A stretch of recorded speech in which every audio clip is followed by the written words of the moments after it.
In any naive GPU code, the speedup is achieved using the parallelism provided by the threads. For the matrix multiplication, each thread is assigned to compute an output matrix element. At first glance, you might see that this implementation is acceptable. However, once you understand the GPU hardware, it's immediately apparent that these large amount of global memory accesses are quite problematic. So an obvious solution is to transfer a small chunk of data into shared memory, perform all the necessary computations on that, and then move on to the next chunk. This way, we can perform more operations per data access from the global memory. Let's analyze the kernel function to understand how to do this effectively. For simplicity, consider a matrix multiplication involving matrices of size 4. Let's define a 2x2 grid and blocks to facilitate parallel computations. Focusing just on block 00, as all the other blocks work precisely the same way, let's see how each thread in this block accesses data from the global memory. Thread 0,0 will iteratively load the elements of the first row and the first column of matrix A and B respectively. Similarly, all the other threads access a row and a column to perform computations. Analyzing these memory accesses, we can see that they are quite inefficient. Just look at thread 00 and thread 01.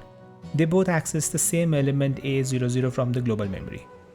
The same can be said for thread 00 and thread 10, where these two are again accessing B00 individually from the global memory.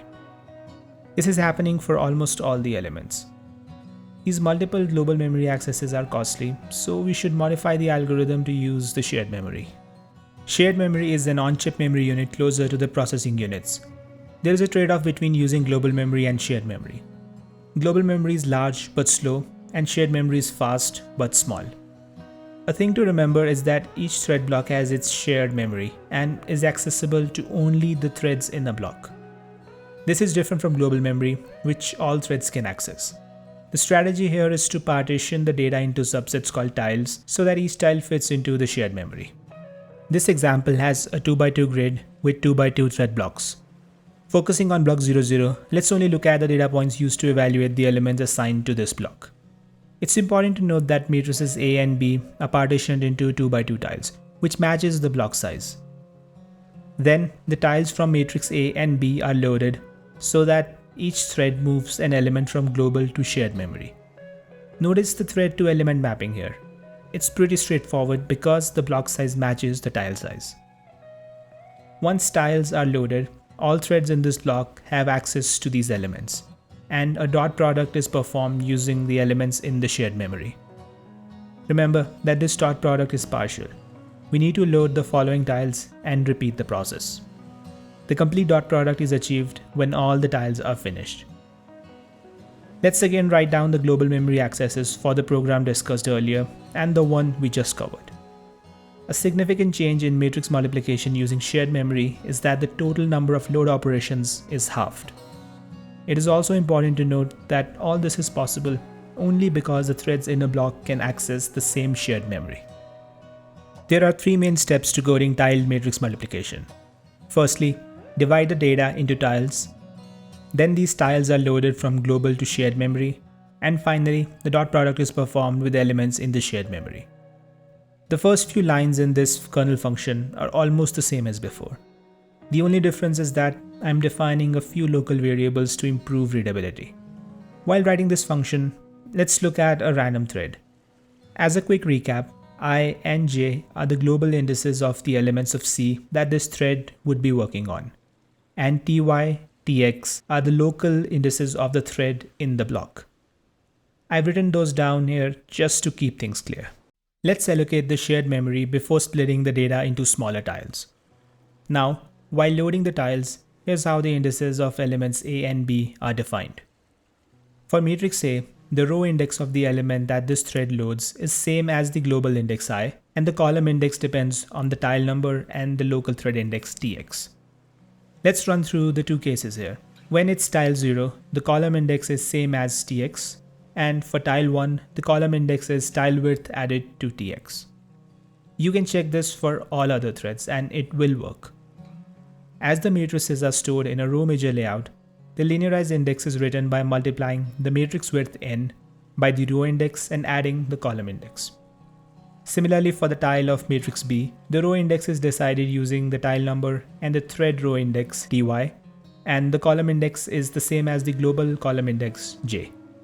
Again, please pause the video here and run through this yourself to verify. This is the most complicated part of this entire code. Before performing dot product, we must ensure that all threads have loaded the tiles in the shared memory. This is how threads work, and they might finish at different times. To do this, we use synchronization, which stops the execution until all threads have reached this point.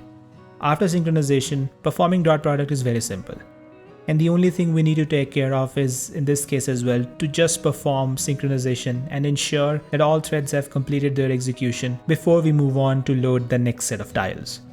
Finally, after all the tiles are loaded and executed, we store the result in matrix C. The speed up from shared memory can be substantial, making the algorithm quite efficient.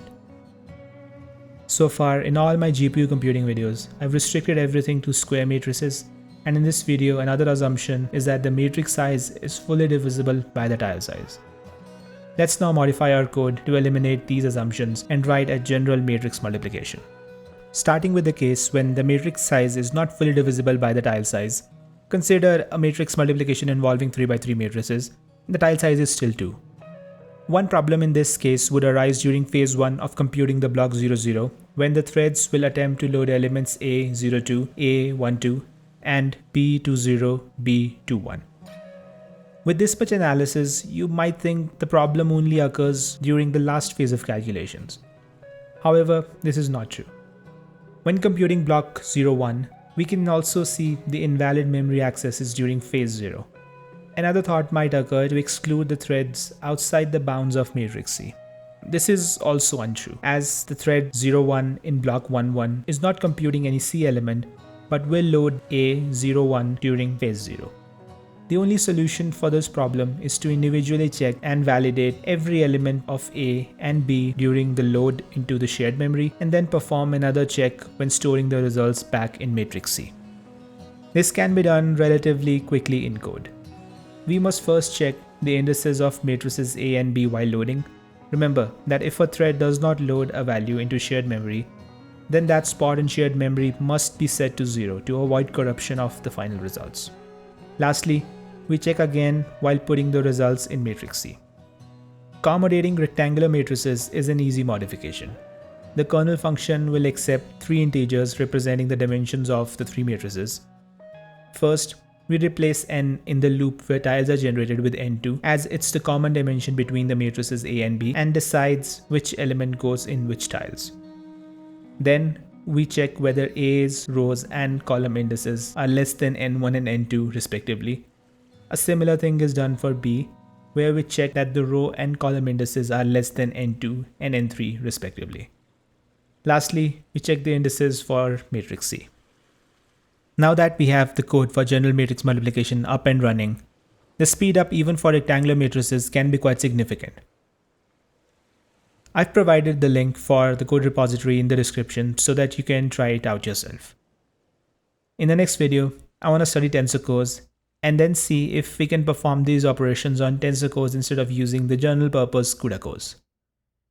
In the meantime, let me know what you think down in the comments, and I will see you next time.